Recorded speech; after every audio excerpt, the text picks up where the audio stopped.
kişilər də hamı yoldaşını götürüb gedir marketə. Sən nəyə gelsən? Mən evə çox şey alacam. Mən alaram. Spisok mən Belə şey yoxdur. Belə şey yoxdur. Gedib harda çürümüş, qurumuş şeylər var, onu yığıb gətirəcəksən. Mənə inan ki, şans ver. Verməm şans. İstəmirəm işte. Ay sağ ol. Sənin bəhanən yalandan demə. Göyərti. Bəhanəsinə bax buna.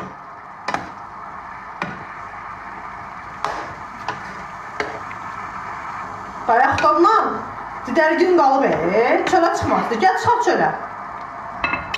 Gəl gedək çölə. Qurumaq qı.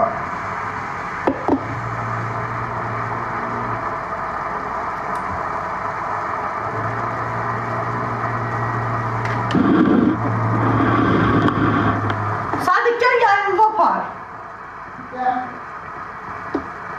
Mən də yayımı boş qoyacam. Mən də yayımı boş qoyacam, qalsın belə. Qaldı boş. Deyim biləsən.